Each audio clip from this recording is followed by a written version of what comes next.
I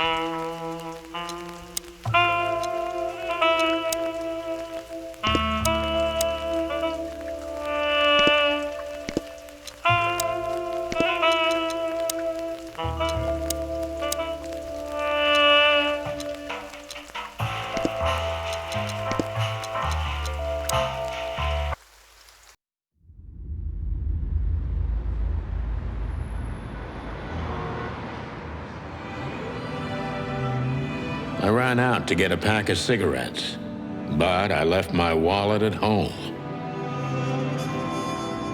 Yeah, that's me. I'm getting old. My name is Sonny Featherland, an investigator for 20 years, and once the star of the predatory division of the Clawville Police Department, one half of the legendary Chicken Police. But buying a pack of smokes is more than I can handle right now. Maybe I should just lay low. Yeah, I'll do that. The most colorful place in the wilderness. For all the gods, what bullshit. The last clucking color left this city years ago. And slowly I'll turn gray too.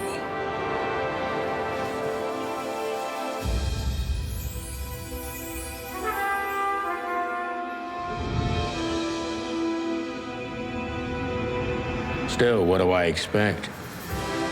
We're living in a vast experiment, and don't even notice that everything got clucked up a long time ago. We believe in this wonderland of peaceful coexistence. Wolves and sheep, chickens and hounds. Yeah, sure, why not? It's just ridiculous. The dog eats the chicken. It's in our nature. I'm not propping up the illusion anymore. 121 days, and it's over. Retirement.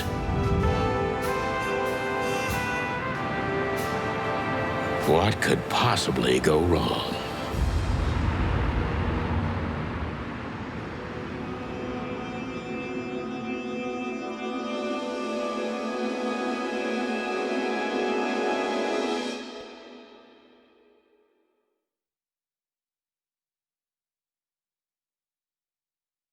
Ah, crap. My office lock is a piece of shit if a dame can pick it. She stood in the darkness. The light painted stripes on her body. It whispered secret little things that were never there in the first place. But she was no zebra. Reality was just a light switch away. Elizabeth or Charlotte? I was sure she'd have a sophisticated-sounding name. She had a bygone look in her eyes, older than this ancient building, and perhaps the whole city itself. Or maybe I'm just drunk.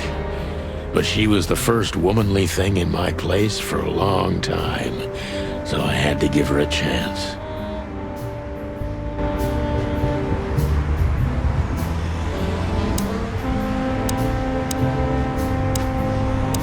You're mistaken, ma'am.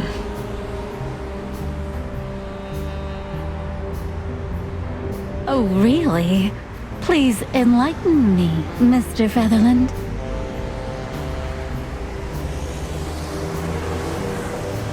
I'm not a private eye. I'd recommend Mr. Philmar Lowe instead of me. He's a nice guy.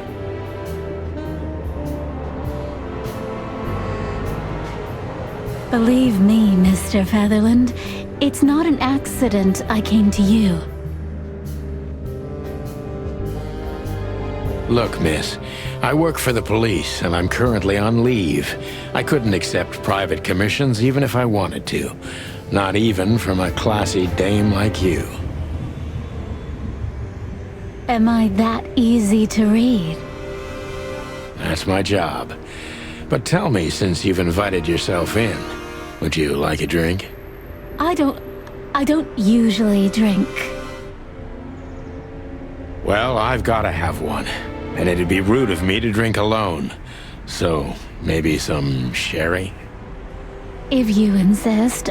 But bourbon, please. Ah, Thank the wild ones. That's all I have. What a coincidence. So come on, spill it from the beginning.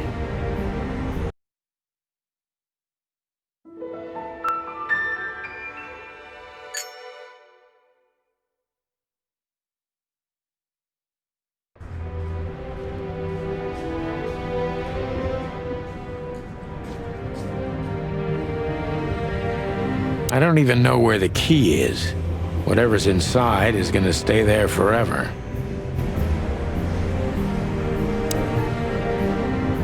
We used to be star cops a few years ago. Tabloid press, radio interviews, and even a book series. I don't miss those days. Of course, Marty, my old partner, would disagree. He just loved the spotlight. This is one of the most beautiful memories from my old life, before Molly left me and took our daughter. Molly. The good things in life don't last long.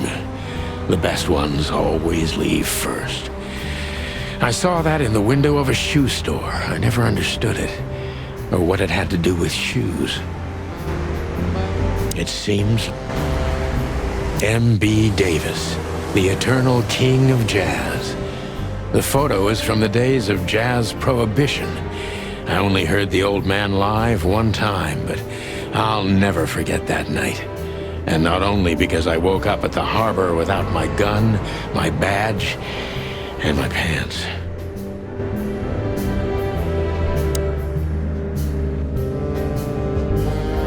I wanted to travel the world when I was a kid. But I think I'm gonna end up dead in here, whether I like it or not. I don't even know what these papers are.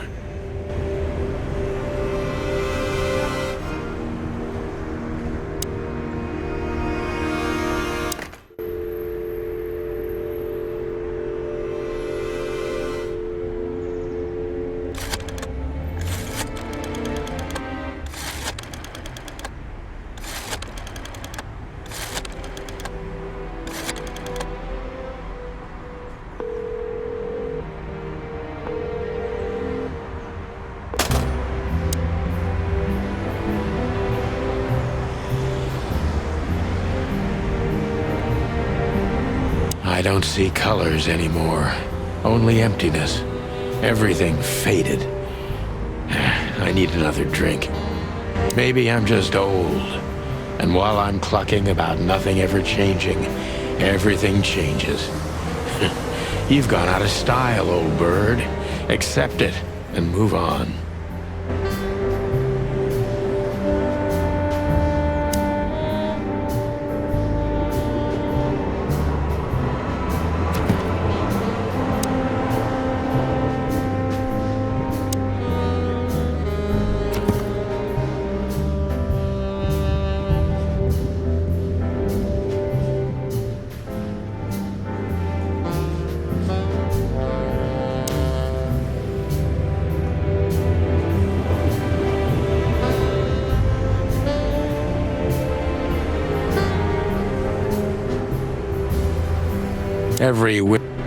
I promised myself I'd write a novel one day. Who is this dame, anyway? And what the cluck is she doing in my apartment on New Year's Eve? It's a very strange matter. First, there were letters. Then it came printed on a wine bottle's label, sent as a gift. Then carved into a brick, thrown through the window. And finally, they painted it on the wall of the house in giant red letters. I think it's time to dig a little deeper. If you don't mind, I'd like to ask you some routine questions. Please, that's why I'm here.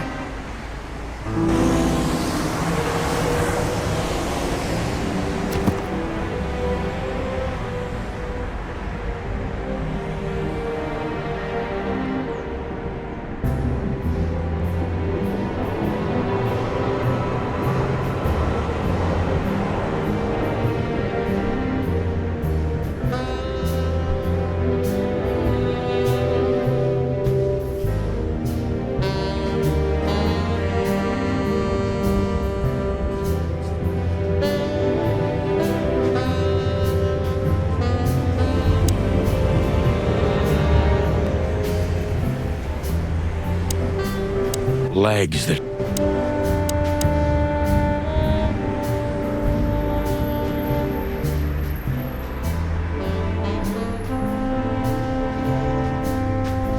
I must be cautious and smart. This dame seems shy, which I can use to my advantage.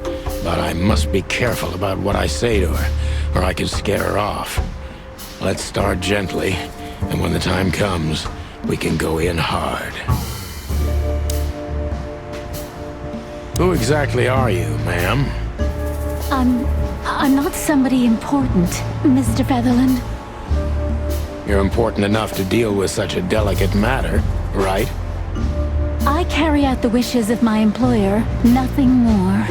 This means simple paperwork, most of the time. You've been thrown into deep water, sweetheart. Tell me, can you even swim? Believe me, this is just as unpleasant for me as it is for you, if not even more.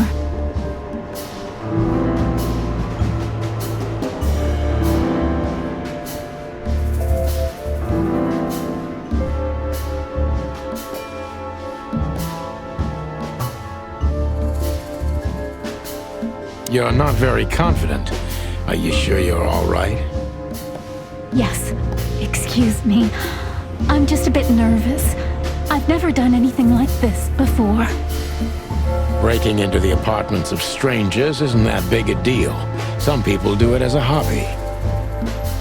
Please don't make fun of me, Mr. Featherland. This is hard for me as it is. You're right. Sorry.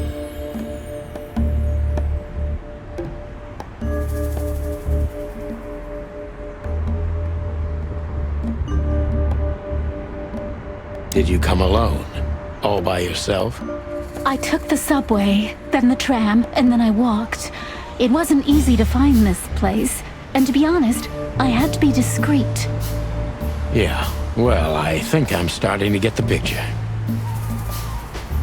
This is quite unpleasant for me.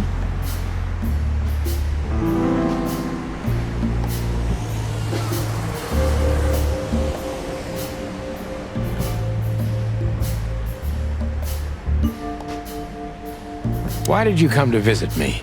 Why not your employer herself? My employer is Miss Natasha Katsenko. She hasn't been leaving her home lately, only if she really has to. How so? Miss Natasha is afraid.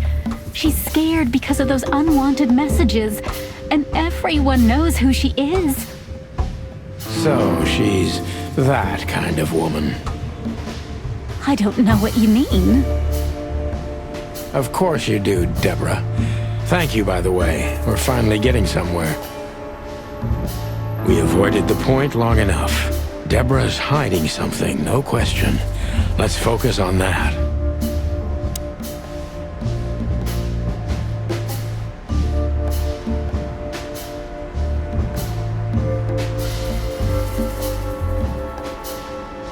How did you get this address?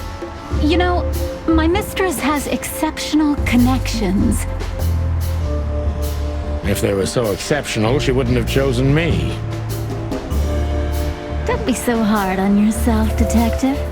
You are the head of the famous chicken police, am I right? Was it a raccoon with a scarred face called Zip who recommended me? He hates me. No, Mr. Featherland. I don't know anyone like that. Lucky for you, Deborah. What exactly did you expect by coming here to meet me? I expected your help, just like my mistress said. Well, that's very nice. But have you seen this neighborhood? Have you seen this wreck called a hotel? Who were you hoping to find in a place like this? Someone reliable. Well, I am reliable. And discreet. That's right. And thorough. No question about that. And has a heart of gold. Okay, let's stop it right there. Do you Not in the slightest. Then why all of this? I just can't say no to Natasha. Would she hurt you if you did? No, of course not. She's my friend. I see.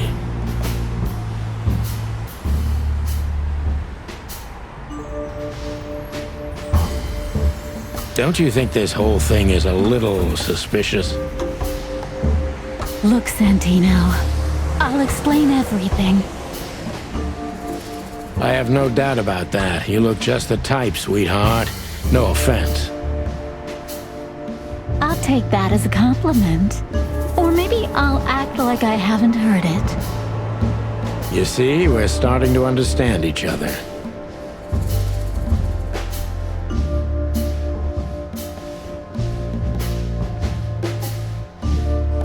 Tell me, Deborah, why should I believe you at all?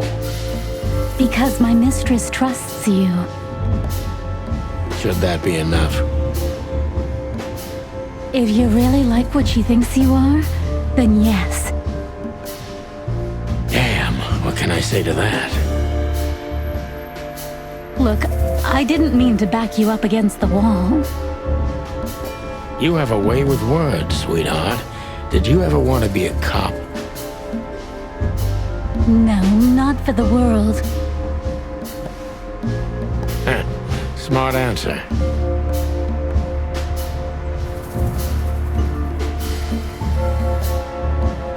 Be honest and tell me what you're so afraid of. You know, Mr. Featherland, my mistress's partner is Hobart Wessler. Or as most people know him, Ibn Wessler, the kingpin. exactly. Feathery gods, help me. So you get it now. The secrecy. To put it mildly, I think I understand it all. Wessler. This little piece of the puzzle changes everything.